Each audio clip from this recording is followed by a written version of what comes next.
Hello BookTube, and thank you very much for tuning into my very first BookTube video. For quite a while now I've been trying to find ways to get more from my reading, and I hope one of the ways of doing that will be making these videos to kind of help me put my thoughts about the books I read in order, and hopefully engage in some nice discussions with all of you out there and share our thoughts and ideas about the books. So without further ado, the first book I'd like to discuss is this one I just recently read, The Best Science Fiction of the Year, Volume 2, edited by Clarke. So before I go into the stories in this book, so it's a collection of short stories by a whole bunch of authors. I really recommend it if you are thinking about maybe getting into science fiction, but you don't really know that much about what it is, because you get a very nice, very broad overview of all kinds of different styles and subgenres within science fiction. And they are good stories, even though, like any collection of this type, I think there are some I liked more than others. But yeah, I think it's definitely a good introduction into the genre if you don't know much about the genre. And if you do like the genre, it's a good collection of good stories. So before discussing the stories themselves, I want to discuss the words of the title, because there are a couple of words there that are interesting and a bit ambiguous. First of all, you can ask, well, the year, well, which year? In this case, it's 2016. Although what was kind of missing was some kind of introduction where the editor kind of explains his basis for selecting the stories. So, yeah, if a story came out in December 2016, was it still eligible or not, or right? Where was the cutoff for selecting stories? And then there we have science fiction and the best. And those are also kind of, if it's a science fiction, is like any genre definition, kind of fuzzy around the edges, right? There are all kinds of stories where you can debate and discuss whether it's science fiction or not, and even things like, there are long-running debates, for example, on Star Wars, if that's even should be considered science fiction or not. You can be very restrictive or very broad in your definition. And again, the editor doesn't really explain anywhere what he thinks still counts as science fiction or not for the purposes of this anthology. And it would be interesting to kind of hear his thoughts on, not necessarily because they could be right or wrong, but because it'd be interesting to kind of see on what basis this book was put together. When it says best, means there's been a selection, but what was that selection from? Was it any story published anywhere? Was it only stories published in certain magazines? Was it only stories that fit a certain genre definition or not? It would have been interesting to have the editor's thoughts on that, especially if you kind of want to see this in 10, 20, 30 years from now as an overview of the state of science fiction in 2016. It's interesting to kind of see what was already excluded before we get to best, which again, of course, a very, very subjective word. And best, in this case, just seems to mean whatever stories Clarke liked best, which I'm perfectly okay with, right? That's the premise of your anthology.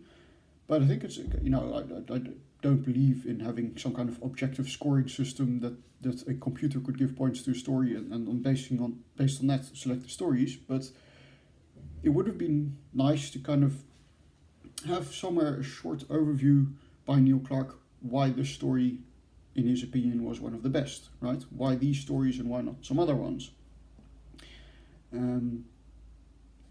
Just to kind of hear his thoughts on that. And there's a little blurb for each story, but it basically just briefly discusses the author and where you might know them from. But it doesn't really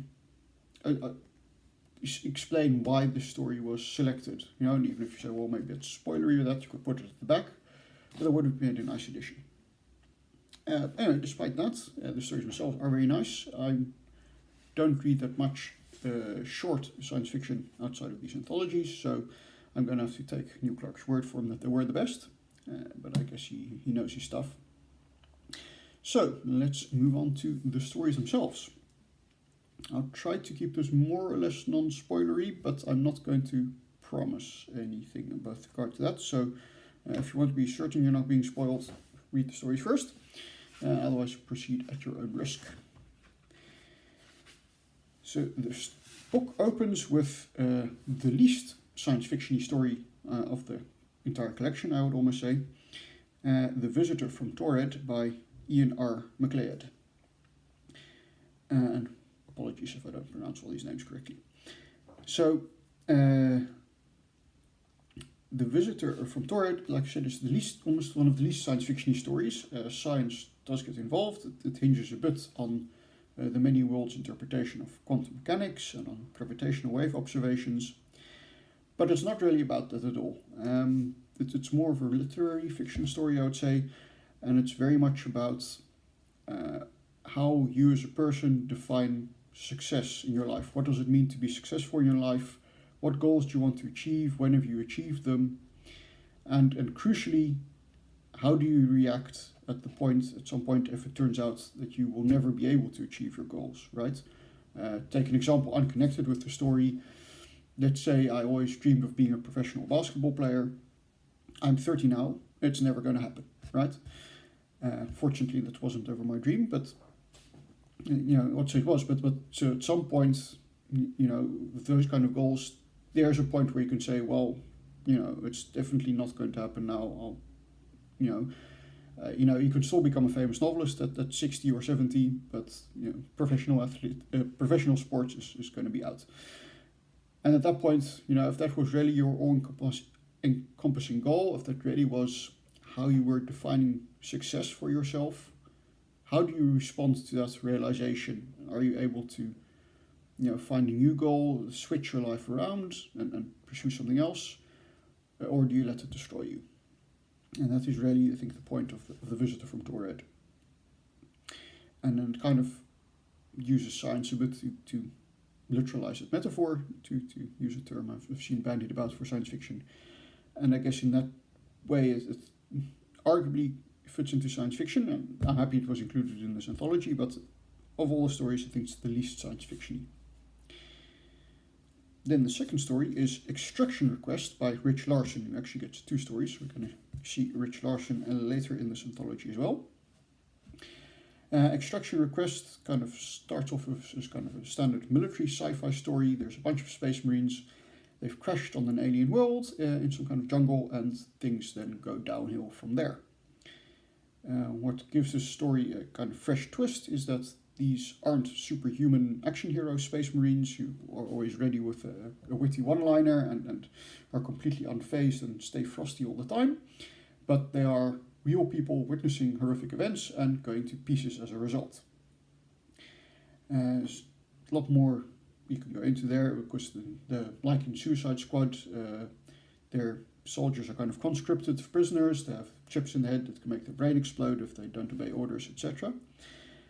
And you think you can analyze all kinds of things, what it's saying about war and who fights war.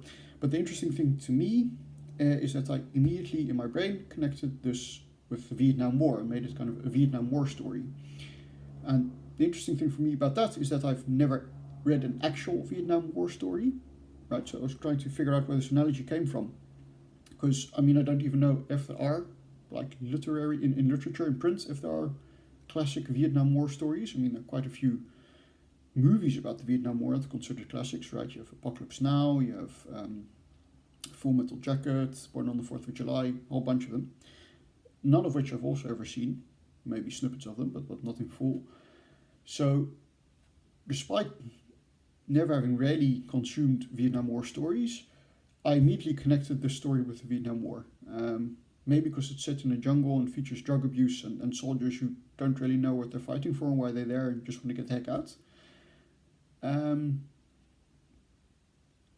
So it was interesting that I made that connection, even though there's not really any reason for me to make the connection.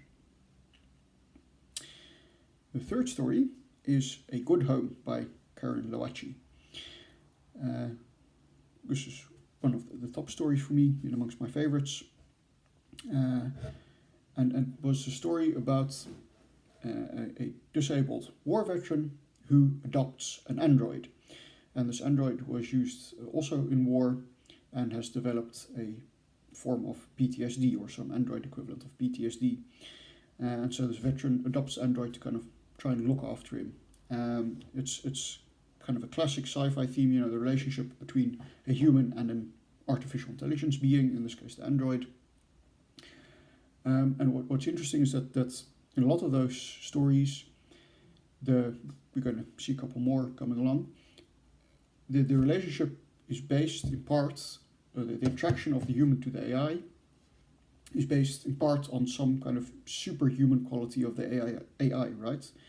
Something that they have that makes them better than regular humans for those human. So, maybe that they're always there, or that they're always perfectly capable of predicting the human's wishes, or that they're programmed in such a way that you can be 100% certain they'll never hurt you, etc.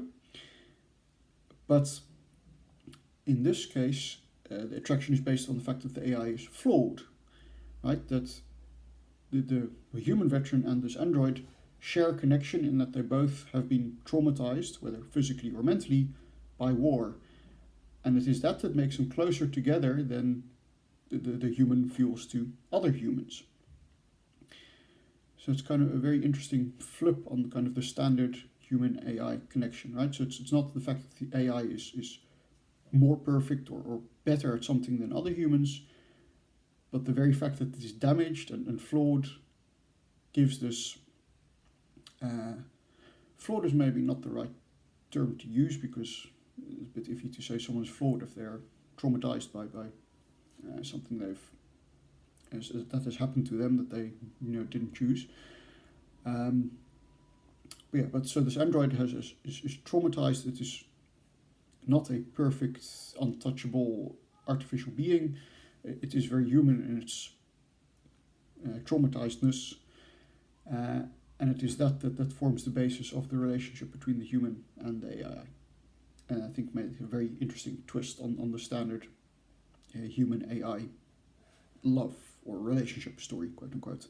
It's not necessarily a love story. I mean, you could read it possibly as a romantic relationship or the beginning of a romantic relationship in here. But I think just more general relationship without labeling exactly what type of relationship it is better for the story. So that was a brief introduction to the best science fiction of the year and to the first 3 stories in it.